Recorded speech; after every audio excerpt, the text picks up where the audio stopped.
Bonjour à tous. Aujourd'hui, je vais vous parler d'une notion qui me tient très à cœur. Il s'agit de la notion d'espoir. Ceux qui me suivent sur les réseaux connaissent un petit peu le hashtag Hope is my way que j'utilise sur tous mes posts pour montrer à quel point l'espoir est quelque chose qui m'a donné une force et quelque chose de viscéral, j'ai envie de dire, pour accomplir vraiment mes rêves et en tout cas y tendre de plus en plus. À la fin de cette vidéo, je vous partagerai un petit peu des expériences personnelles. Donc n'hésitez pas à rester jusqu'à la fin pour découvrir un petit peu ce que j'ai à vous dire là-dessus si ça vous intéresse. Pour commencer, je vais développer un petit peu les bienfaits de l'espoir. Je vais les établir un petit peu sous différents points pour comprendre un petit peu pourquoi cette notion qui de temps en temps peut effrayer certains, peut être un petit peu relayée dans la catégorie un petit peu de faux espoir, hein, c'est-à-dire de quelque chose où on se raccroche à souvent des désillusions. Et pourquoi, en fait, pour moi, c'est une notion qui est primordiale à prendre en compte et qui est aussi une énergie qui véhicule tout notre entrain pour accomplir, se dépasser, se découvrir, sortir de sa zone de confort et puis un petit peu s'épanouir, j'ai envie de dire, pour explorer tous les domaines qui nous semblent inatteignables. Si on prend le principe de base de l'espoir, l'espoir c'est quelque chose qui est un petit peu vaste, qui est un petit peu flou.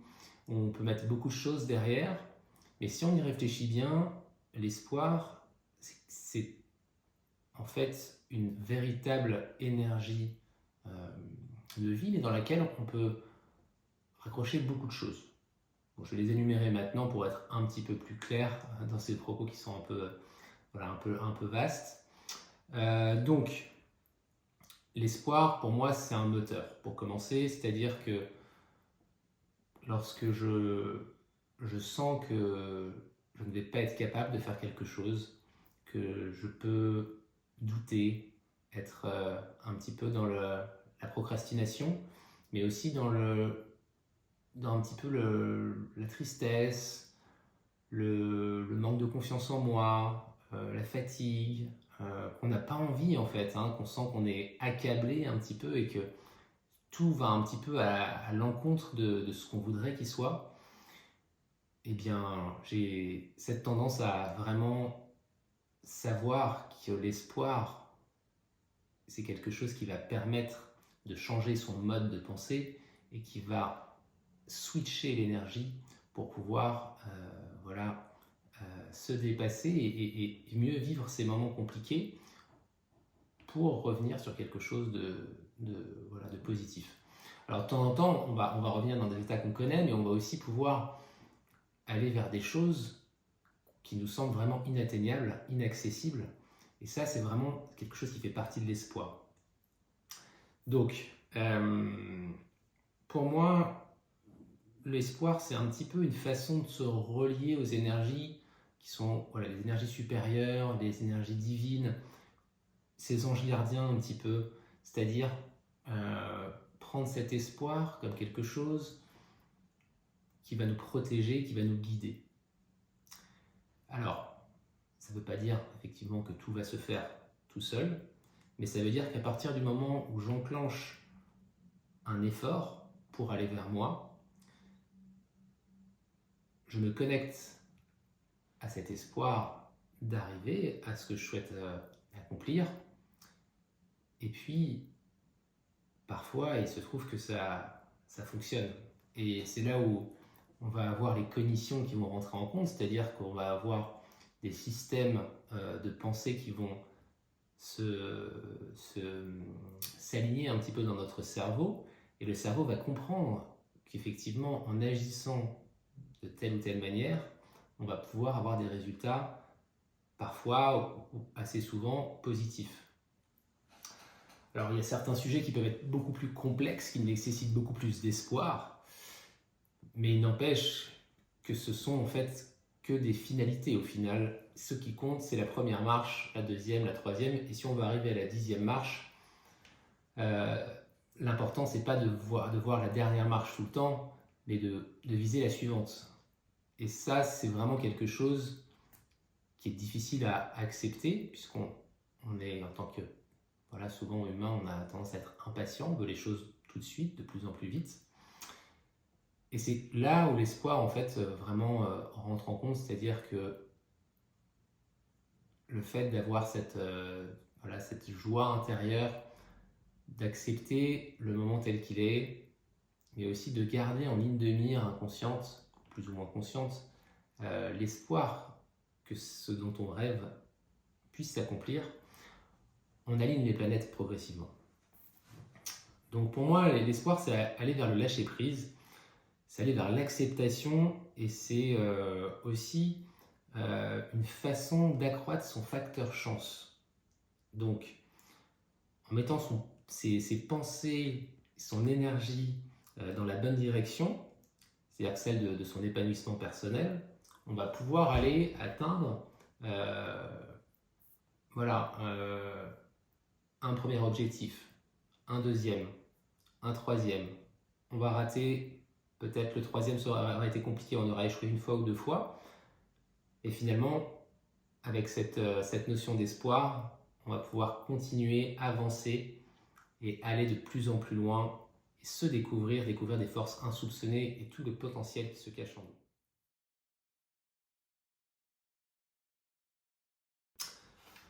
Bon, l'espoir, c'est pas le but, c'est pas que ce soit fait de désillusion.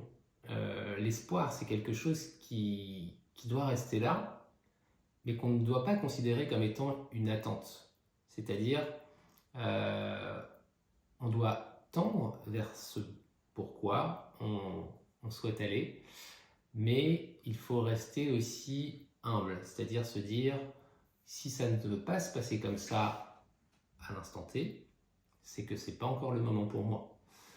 Ça, c'est très compliqué à accepter et à intégrer, mais chaque chose a sa signification, tout a un sens, et c'est pour ça que j'explique un petit peu tout ça sur mes posts Instagram, dans mon livre, que la symbolique des choses est très importante et que nous sommes des vibrations, nous vibrons à certaines fréquences et que les fréquences qu'on émet vont attirer à nous ou pas différentes choses.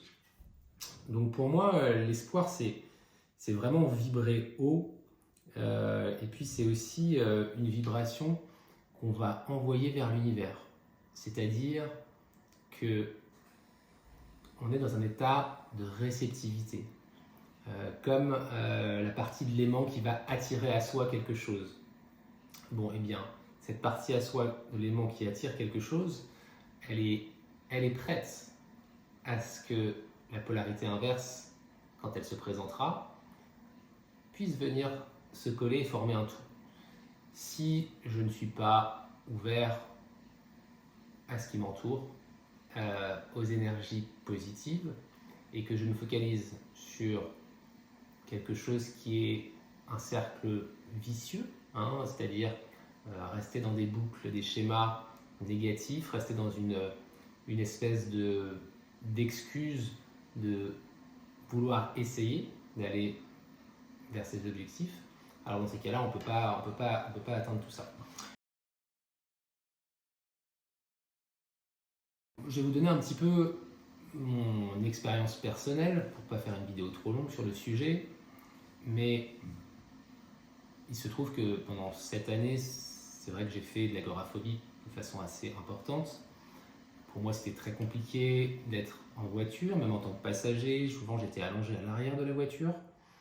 Ça a été suite à des chocs que j'ai pu vivre, des agressions et autres. Donc du coup, c'est vrai que ça m'a déstabilisé émotionnellement. Et suite à ça, impossible pour moi de reprendre l'avion, impossible pour moi d'aller de temps en temps même à la boulangerie. Pour moi, c'était aller vraiment comme si j'allais à la guerre. Donc c'était très très compliqué. Et il se trouve que j'ai quand même, dans cette période-là, toujours eu ce brin d'espoir de me dire que les choses pouvait se transformer, même si pour moi ça me semblait impossible. Alors je vais vous donner l'exemple qui est le plus fort, le plus récent que je peux avoir en lien avec l'espoir. Pour moi, mon rêve absolu, un de mes rêves vraiment, vraiment, vraiment forts, c'était celui d'aller à New York. Alors forcément, quand j'ai fait de l'agoraphobie, imaginez bien que reprendre l'avion, en plus de ça pendant 7 heures, en plus de ça avec une personne qu'il fallait que je trouve qui était sécurisante pour moi, et dans ce moment-là, on n'en a pas beaucoup autour de soi, c'est très compliqué. C'est vraiment très compliqué, on imagine que c'est impossible. Et j'ai toujours gardé ça en moi, j'ai toujours voulu me dire qu'un jour je le ferai.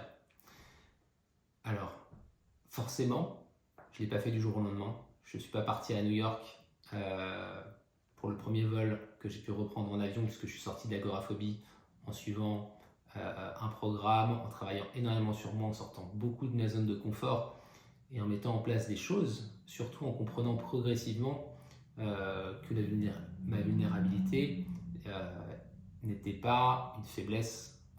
Et pour moi, j'ai toujours vu un peu ça comme une tare et comme quelque chose qu'on n'avait pas le droit de voir, surtout pour un garçon. Donc les étapes ont été que la première chose, c'est que j'ai fait un premier vol pour la Corse, un deuxième où j'ai rencontré ma chérie avec qui je suis depuis 10 ans maintenant, un deuxième vol pour Marrakech, etc. etc. Et puis il se trouve que il y a de ça quelques mois, en avril 2023, je suis parti à New York. Je suis parti à New York et pour moi, alors c'est vrai, une semaine et demie, 2 semaines, à partir du moment où j'ai pris les billets d'avion, mon corps a senti qu'il allait se passer quelque chose. Il allait dans tous les sens. J'avais des coups de chaud, des coups de froid, l'hyperactivité. C'était quelque chose. Franchement, c'était quelque chose. J'étais dans le lâcher prise en me disant de toute façon, j'y vais, on verra, etc., etc. Et ça me paraissait toujours quelque chose d'incroyable, mais je le vivais quand même. J'étais plus prêt à le faire et à le vivre que quelques années auparavant où je n'aurais pas pu du tout le faire si j'avais pas fait des petits vols progressifs en amont. Et en arrivant sur place à New York, j'ai passé, je crois, vraiment les 8 ou 9 jours les plus merveilleux de ma vie. C'est incroyable à quel point j'ai pu profiter de ce voyage. J'avais mis toutes les choses en place, tout ce dont j'avais rêvé depuis des années auparavant, c'est-à-dire au moins 10 ou 15 ans en amont. Tout ce que je voulais faire, vraiment les caractéristiques du voyage de rêve.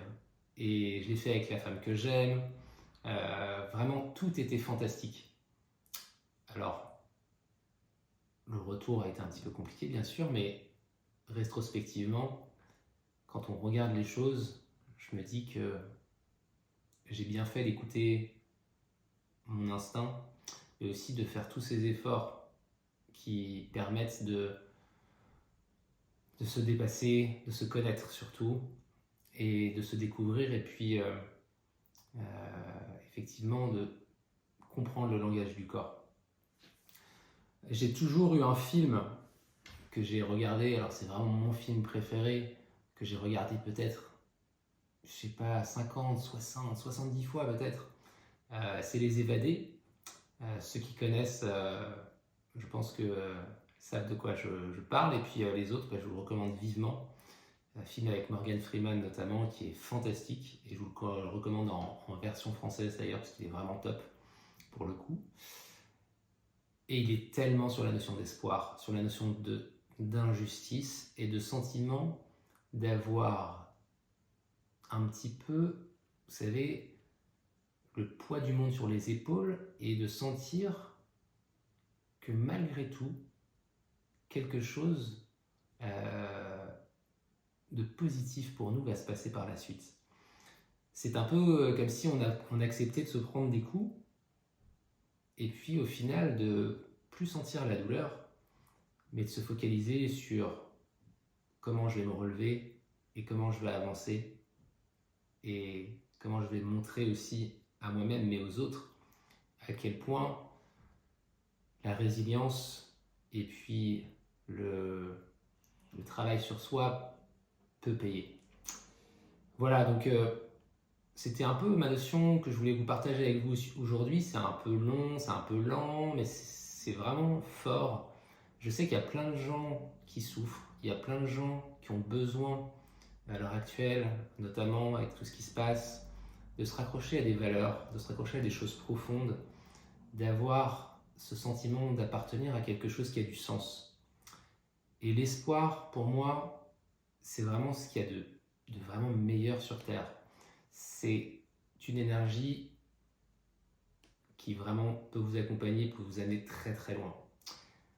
Voilà, si cette petite vidéo vous a plu, sachant qu'il y a différentes vidéos qui vont arriver prochainement, puisque je me lance un peu plus sur les vidéos YouTube, pensez à vous abonner, à activer la petite cloche, et puis je vous dis à très bientôt, prenez soin de vous.